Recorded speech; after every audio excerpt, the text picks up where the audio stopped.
Please go check out the previous part to gauge your bearings. This Indian man that swore at me, I had to highlight that it was an Indian man for the reasons that I'm about to put forward now ahead. My experiences with Indian men, especially Indian men, have been exactly that. It wasn't a black guy that was that vitriolic. I've been really hurt by black men who long ago, by Debezi, there is a problem in the black community between men and women. There is this war in the black community. And it's cantankerous, it's ugly, it's muddy, and it's bloody.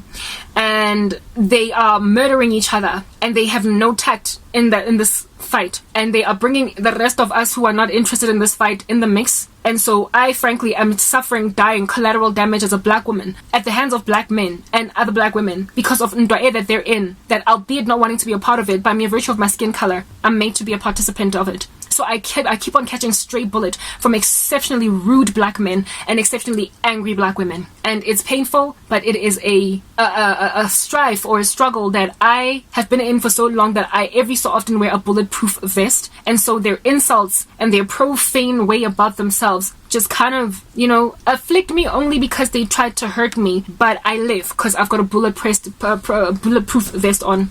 However, the Indian community is in and of itself curious about what's going on in the black community. I would know because historically I've had quite a few Indian friends, and I've gotten in my life, next to black people, the closest friends I've had have been Indian because bana lebo bunso lebona, right? One of my best, in fact, she was very tight with me. She actually betrayed the living daylights out of me.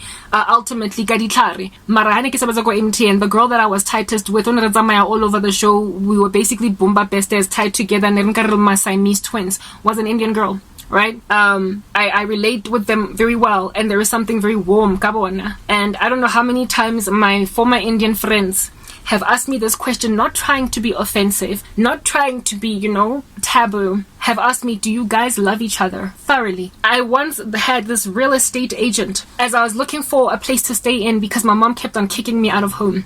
I remember he asked me, using my last cents in the season of persecution, when I still had some leftover money from my pension, because I couldn't go back home because, my mom was weird. This real estate agent was like, why are you spending this much money for 6 months rental up front when you can just go stay at home with family?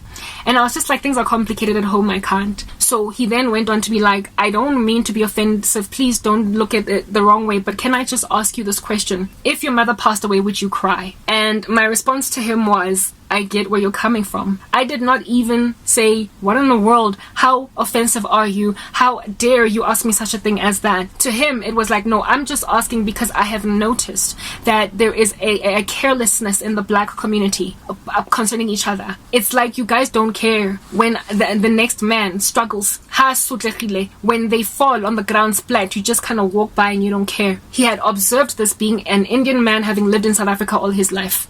And I was like, I get where you're coming from, because black people, they don't want to see each other moving ahead. They stab each other in the back right inside their own camp. They don't have a concept, your camaraderie, like to keep the family strong for this, so that you can fight against enemies on the outside. Divide and conquer. They don't know how to capitalize on divide and conquer or strengthen yourself in unity. They fight inside. They infight. Black people, like inside, and by inside I'm not even speaking family extended, even within immediate family set. Utatola OC, immediate, literally same dad, same mom, refusing that her little sister or her older sister should get a career or be okay or marry well. There's a lot of witchcraft that is within immediate families, and of course extended in the black community, to a point where camaraderie is gaunt. It's hollow, not sacrificed. It's a human sacrifice.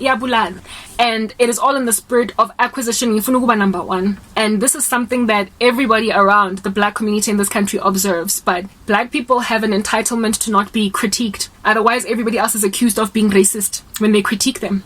So if somebody raises something that is truthful about a black person that does not belong to the black community, they automatically get given over to the Black Lives Matter movement to have somebody riot against what they said. So it's very hard for people that come outside of the black community to basically ask questions like the one that this man asked. He, however, felt brave enough to ask me, and thankfully he encountered a woman that does not subscribe to that ludicrous movement called Black Lives Matter. And I was like, I agree with you, because I was a victim of that defeatism in the black community, where abantu bethu, they will throw one another under the bus. Ile hore motho that they're throwing under the bus, they literally can't afford to throw them under the bus because it's your direct immediate sibling. And umama gashona, who are you going to organize funeral with? Who are you going to in the future partition a estate yegama where nacheka ha lwantsha uswa gago ha botlhoko ka ha kana go ntshiwa meno? You who refuses that your family should all together be strong. What's going to happen to the baby sister that is still in high school? Who's going to take care of her? Who's going to be her second mom when the actual mom has passed away? The